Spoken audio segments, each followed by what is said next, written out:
जानवी, मला असं वाटतं की तू एकदा लताबाईंशी बोल. त्यांना विचार त्यांचा नेमका प्रॉब्लेम काय आहे. त्यांचा प्रॉब्लेम काही असला तरी त्या शब्द पाळत नाहीयेत हे मलाही कळलंय. नाही, पण ते आहे मग सगळं इंटेन्शनली करतायत का? माहित नाही मला, पण हे असं काहीतरी झालं ना की सिन्सिअरिटी विषयी शंका यायला लागते. हे नाही नाही नाही, मग ती शंका घेऊ नकोस. कारण अनेकदा ना माणसं गांजलेली असतात, लाचार असतात, परिस्थितीमुळे हतबल असतात. म्हणून अशी माणसं कधी कधी विचित्र वागतात. पण याचा अर्थ माणसं मुळातच सिन्सिअर नसतात असा नसतो. हेही पटतंय मला, आणि मुळात प्रत्येकाला एक संधी मिळायला हवी हे सुद्धा कळतंय. पण माहित नाही रे श्री, मला नाही कळत आहे, काहीच नाही कळत आहे. म्हणून तर म्हणतोय, बोल त्यांच्याशी, समजून घे. म्हणजे तुला नेमकं कळेल की ते असं का वागतायत. मग त्यांना मदत करायची की नाही करायची हेही तुला ठरवता येईल ना. आणि मुळात तुला या सगळ्या विषयाचा जो त्रास होतोय ना तो थांबेल. त्रास असं नाही रे, पण एखादं कोडं जेव्हा सुटत नाही ना तेव्हा ते कसं सारखं डोक्यात येत राहतं आपल्या, तसं होत आहे माझं काहीतरी.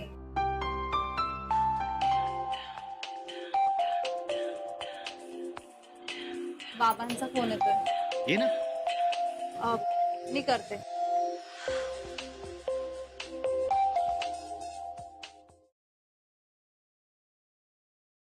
हॅलो जानू, गडबडीत आहेस का ग? अहो नाही, ऍक्च्युली मी फोन उचलेपर्यंत कट झाला फोन. हा. बोला ना.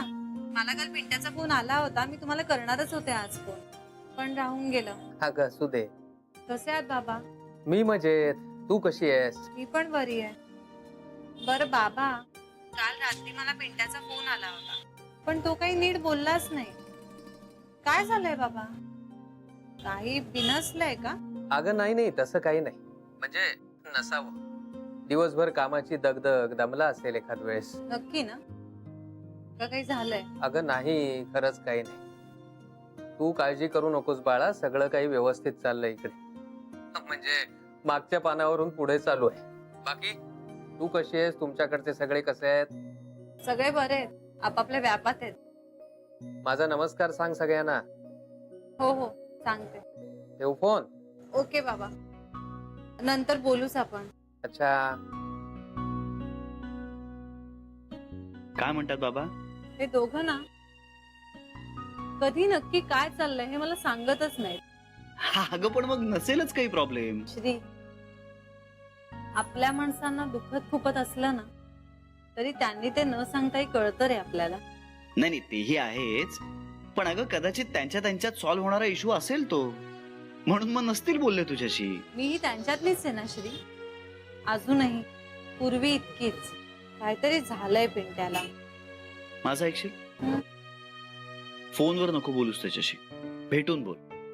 कारण फोनवर सांगण्यासारखं काही असतं ना तर त्यानं सांगितलं असतं तुला.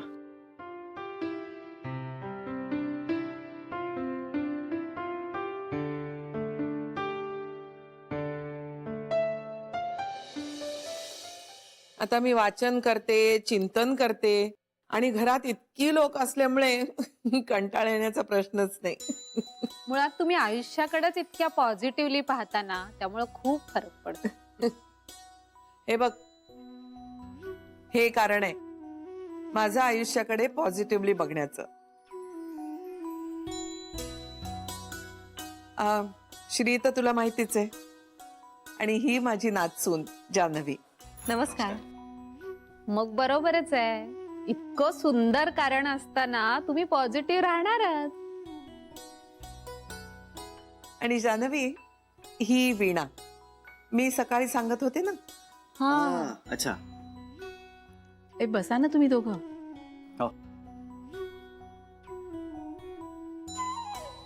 आपण याआधी कधी फारसं भेटलेलं नाहीये, पण तुझं नाव घेतल्याशिवाय मॅडमचं एक वाक्य सुद्धा पुरं होत नाही.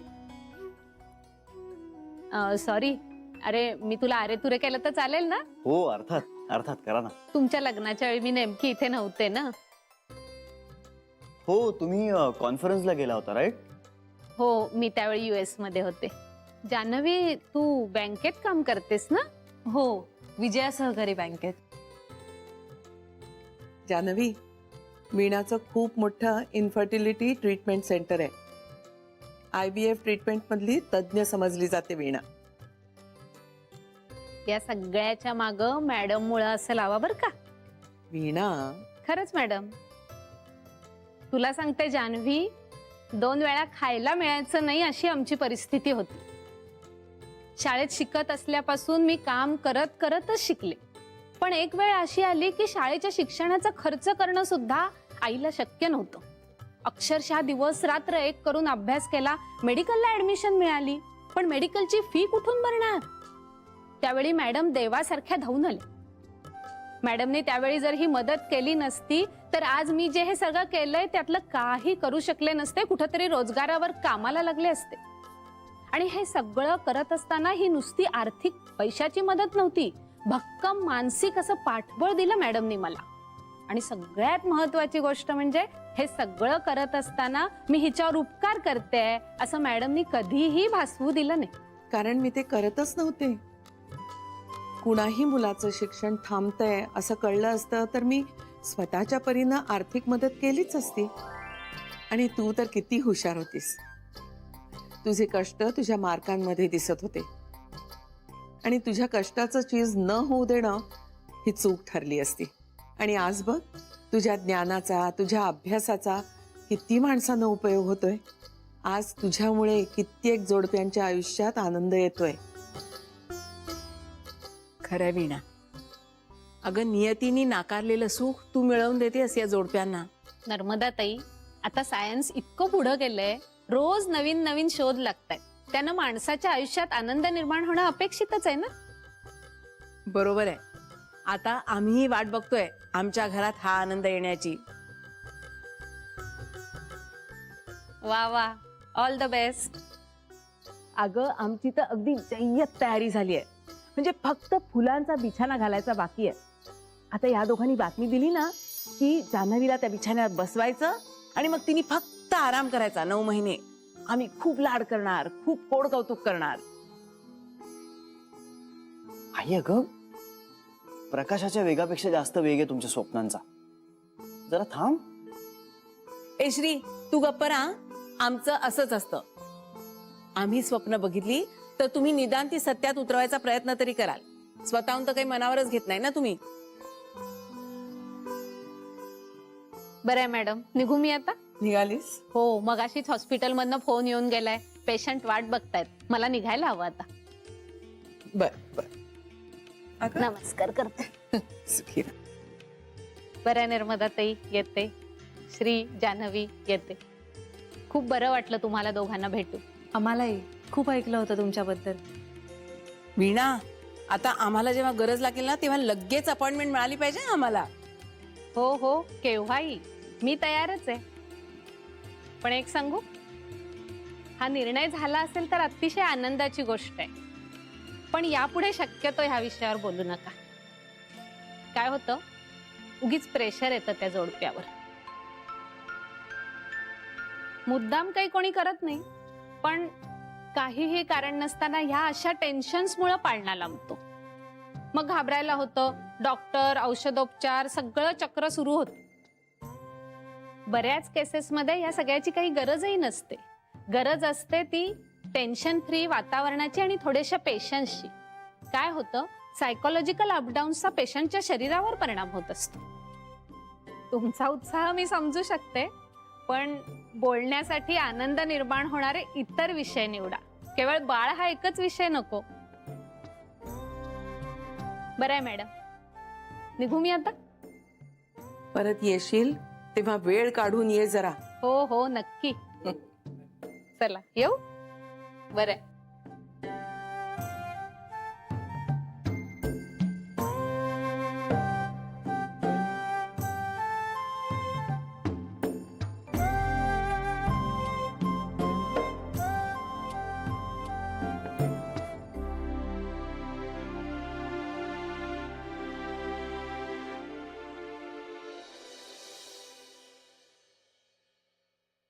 अजून कसे नाही आले हे?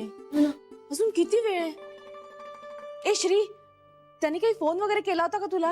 हो, त्यांचा फोन येऊन गेलाय मला. आत्ताच निघालेत ते मॉलमधून. त्यांचं प्रमोशन झालंय तिथलं. ए सर्वमावशी, पटकन कॉफी कर, त्यांना लगेच निघायचं. श्री, तू काय मस्त जुळवून आणलंस रे. अरे काल आपण सिनेमा बघितला आणि आज ते चक्क आपल्या घरी येत आहेत. अत्यानंद महाराजांचीच कृपा. काही अत्यानंद महाराजांची कृपा वगैरे नाही हा, ही श्रीची कृपा हा. आहे. तू पण ना सरू. ए श्री, तुझी त्यांच्याशी कशी ओळख? अगं त्यांच्या फिल्मच्या लोकेशनवर आपल्याकडनं सगळं खाण्याचं सामान जात होतं, तिकडेच झाली मैत्री. हे पण खरंच मस्त होता हॅपी जर्नी. मला तर खूप आवडला. पिंट्याची आठवण येत होती ना.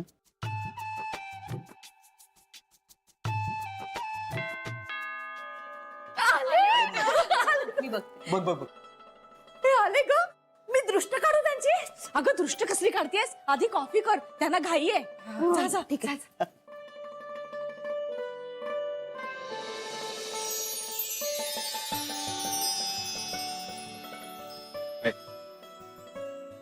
या या या, प्लीज वेलकम. थँक्यू. थँक्स. नमस्कार. बसा बसा. फार सुंदर कामं झालीत सगळ्यांची हॅपी जर्नी मध्ये. थँक्यू. हो, खूप छान झाली. थँक्यू. नमस्कार. खूप छान आहे हा तुमचा सिनेमा. घ्या ना कॉफी घ्या. थँक्यू. घ्या घ्या. By the way Atul, Priya, ही माझी मावशी. नमस्कार. ही माझी मोठी काकू, आम्ही तिला मोठी आई असं म्हणतो. नमस्कार. ही माझी आत्या, बेबी आत्या. नमस्कार. नमस्ते. आणि ही माझी बायको जान्हवी. नमस्कार. बेबी आता तुम्ही खूप रिलेट केला असेल ना सिनेमा. खूप वेगवेगळ्या आयडिया सापडल्या असतील तुम्हाला. करेक्ट. माझ्या दादाला आता बँगलोरहून येऊच देत. त्याच्या क्रेडिट कार्डवर भरपूर खरेदी नाही केली ना तर माझं नाव बदलीन मी.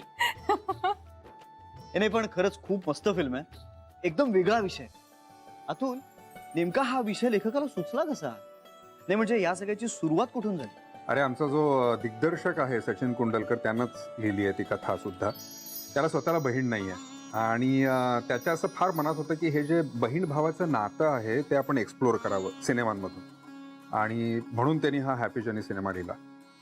ऍक्च्युली काय झालं, सचिन एक दिवस गाडीतनं एकटाच ट्रॅव्हल करत होता आणि त्याला असं सहज गाता येत नाही पण तरी असं त्या दिवशी गावंसं वाटलं आणि तो गाडीत एकटाच गाडी चालवत असताना गायला लागला आणि गाता गाता त्याला एक क्षण असं वाटलं की आत्ता आपल्या व्यतिरिक्त गाडीत कोणीतरी आहे जे हे गाणं ऐकतंय. आणि या विचारांनी तो असा लाजला आणि अवघडला आणि त्याच्यातनंच त्याला ह्या ट्विस्टची कल्पना सुचली. ट्विस्ट? कसला ट्विस्ट? अहो वहिनी, ती जानकी आहे ना सरू, इंदू वहिनीला बघू दे ना फिल्म. हा, तू नको सांग. तुमची फिल्म मधली भावा बहिणीची केमिस्ट्री खूप छान आहे.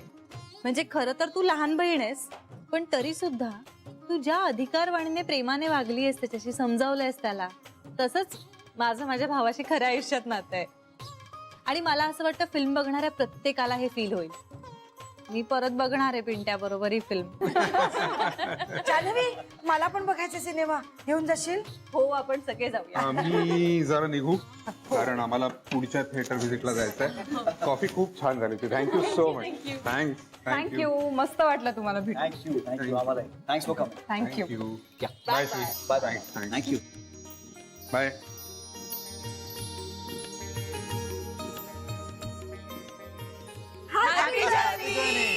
थँक्स.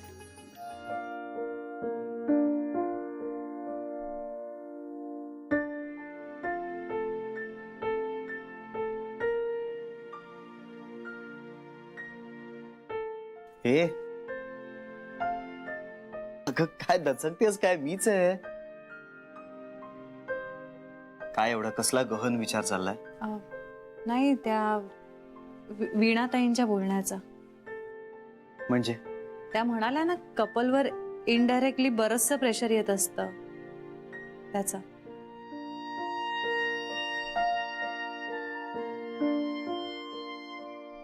बऱ्याचदा ना खूप विचित्र पद्धतीनं प्रेशर आणतात मुलांवर, विशेषतः सुनांवर. म्हणजे तुला खरं सांगू का, आपल्या घरी इतकं खेळीमेळीचं वातावरण आहे खरं, तरी सुद्धा सुरुवातीला हा विषय जेव्हा आपल्या घरात निघायचा तेव्हा नाही म्हटलं तरी थोडं दडपण आलं होतं मला. म्हणजे ह्या सगळ्यांच्या इच्छा आपण पूर्ण करू शकू का अशी भीती वाटायची. जान्हवी, हो, मला का बोलली नाहीस तू? मुळात हेच ते प्रेशर आहे हे मला कळलंच नव्हतं. आज जेव्हा वीणा ते बोलल्या ना तेव्हा मी ते स्वतःशी रिलेट करू शकले. आपण जो विचार करतो त्याचा आपल्या शरीरावर इतका परिणाम होऊ शकतो याचा विचारच नव्हता केला रे कधी श्री. म्हणजे जे सगळं सहजपणे होऊ शकतं त्या गोष्टी लांबतात. जान्हवी, तुला एक गोष्ट सांगू, आपण ना खूप सामान्य माणसं आहोत. भविष्य वगैरे या गोष्टी आपल्याला नाही कळत. त्यामुळे आता पुढे काय होणार ह्याचा विचार करत बसणं हे फक्त वेळ वाया घालवणं असं मला वाटतं. आपल्याला मूल हवं आहे, हा निर्णय आपण घेतलाय, ज्याचा आपल्याला आनंद झालाय, पण यासाठी ना डेस्परेट व्हायचं नाही कधीच नाही. आपल्या शरीराचं मशीन व्यवस्थित चालू आहे की नाही ह्याची फक्त काळजी घ्यायची आणि दुसरा कुठलाही विचार करायचा नाही. जे व्हायचंय जेव्हा व्हायचंय तेव्हाच ते होईल. आपण आनंदी राहिलो ना की आपल्या आजूबाजूची माणसंही आनंदी राहतात. आपल्या मुलाच्या येण्याचा कशाला, मी तर म्हणतो नुसता मुलाचा विचार जरी केला ना तरी आपल्याला आनंद झाला पाहिजे. टेन्शन, दडपण हे नको यायला कधी. जान्हवी, हा सगळा अनुभव ना आपल्याला खूप आनंद देणारा असायला हवा. काळजी, टेन्शन, दडपण या कुठल्याच गोष्टी याला चिकटायला नको. अच्छा, हे सगळं असं होतं तर बापरे. हो ना, म्हणजे ती वीणा बिचारी अगदी आपुलकीने बोलत होती ग, पण माझ्या ना भीतीने पोटात गोळा आला अगदी. म्हणजे आपल्यामुळेच पाळणा लांबला असं व्हायला नको ना. जान्हवी काय आपलं बोलणं मनाला लावून घेणार नाही. पण तरी इंदे आपण बोलणं थांबायला हवं. मग कशावर बोलायचं? वहिनी, आपल्याकडे काही दुसरे विषय नाही आहेत का बोलायला? पण जिव्हाळ्याचा असा दुसरा कुठला विषय आहे? हो इंदे, पण वीणा म्हणाली ना या विषयावर बोलू नका म्हणून. आणि वीणा एक चांगली डॉक्टर आहे, हुशार आहे, मग आपल्याला तिचं ऐकलंच पाहिजे. नाही बोलायचं या विषयावर. हो हो, तिचं ऐकायला हवं. काय बाई हे नवीन एक एक. आपल्या वेळेला कसं लग्न झालं की मूल होऊनच जायचं, कळायचं सुद्धा नाही. आणि हे सायकोलॉजिकल प्रेशर वगैरे कधी ऐकलं सुद्धा नव्हतं ग. हो ना, गृहीत धरलेली गोष्ट असायची. प्रत्येकाला 2-2, 3-3 मुलं असायचीच. पण आता काळ बदललाय, सगळं इकॉनॉमिक्सशी जोडलं गेलेलं आहे. आपल्याला लग्न करणं परवडेल का, मूल परवडेल का याचा आधी विचार केला जातो. एक काही हा तुझं सरे. हो ना, वीणा म्हणाली ते ठीक आहे, पण हे जरा अतिच होतं. अहो पण असं आहे, 2-2 मुलं जन्माला घालणं आपल्याला परवडणार आहे का असा विचार केला जातो हल्ली. माझ्या मंडळात एकदा येऊन बघा, मुलांचे विचार किती क्लिअर असतात ते. लग्नाच्या आधीच त्यांचं ठरलेलं असतं मला एकच मूल हवंय असं. हो बापरे, पण हा काय आगाऊपणा. वहिनी, आगाऊपणा काय आहे त्यात? प्रॅक्टिकल विचार आहे हा. अगं बाई. काय ग? अगं त्यांचा फोन आला ना मला. कुणाचा? जान्हवीच्या आईचा. हॅलो. हा.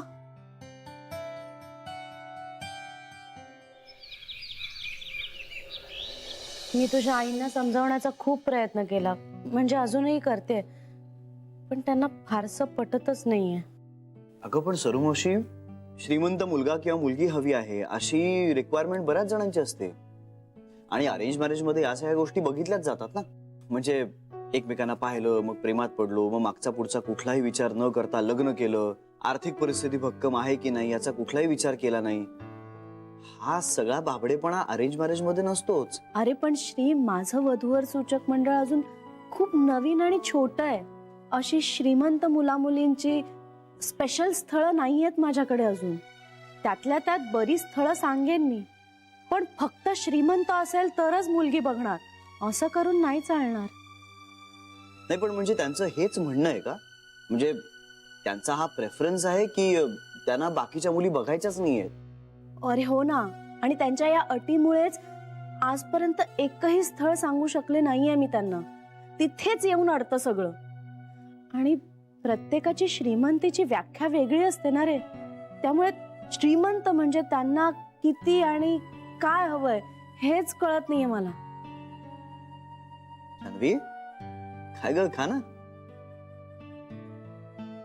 नाही काही नाही, ऐकते तुमचं. Janhavi, I am sorry. म्हणजे मी तक्रार करत नाहीये ग, पण तुझ्या आई रागावतात लगेच. म्हणजे अधिकाराने बोलतात त्या, पण मग मला काहीच सुचत नाही ग. अहो सरू मावशी, तुम्ही टेन्शन नका घेऊ. मला तुमचं म्हणणं अगदी पटतंय आणि बरोबर आहे तुमचं म्हणणं. मी बोलते माझ्या आईशी, आजच बोलते. मी आलेच तयार होऊन. ए श्री, हे पोहे संपव ना. अगं जान्हवी, अगं अशी काय